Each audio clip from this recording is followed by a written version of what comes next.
Siamo con Gabriele, organizzatore di questa litoranea veneziana in gravel. È esattamente la seconda e ultima tappa dell'evento Litoranea veneziana in gravel, che esattamente abbiamo, la prima tappa era a Jesolo e questa è la seconda tappa a Chioggia che chiude questo evento, che è un evento un po' particolare perché è un unico evento però suddiviso in due tappe.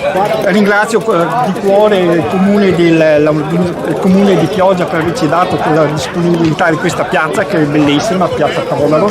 La giornata è splendida, i ragazzi per oggi tiene molto bene, anche la temperatura è giusta, non è tanto calda, proprio esatto. Ideale a fare il giro. Che giro fate? Esattamente, adesso loro partono, vanno in direzione verso Cavazzare, sempre facendo le strade un po' secondarie, strade bianche, un po' qualche argine, roba così.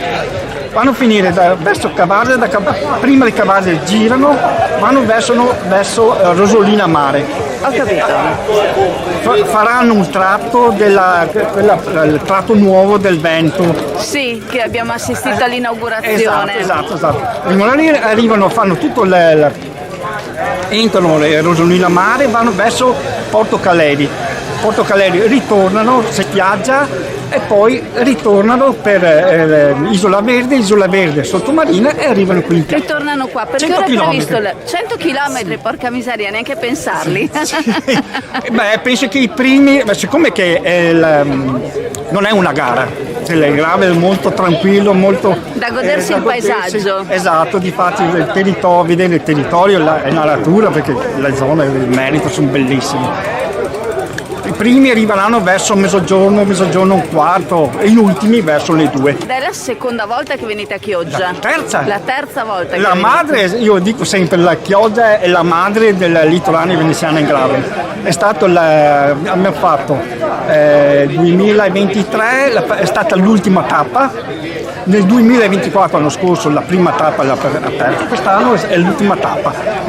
Benissimo, per cui è un appuntamento che si ripeterà nel tempo. Sì, per sempre Chioggia, prima di tutto è nel mio cuore.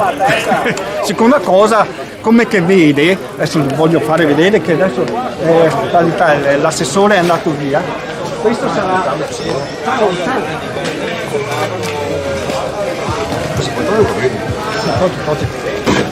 Eccolo qua.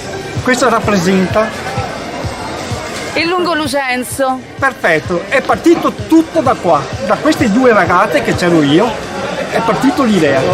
Chioggia è il punto, è l'idea da cui è nata questa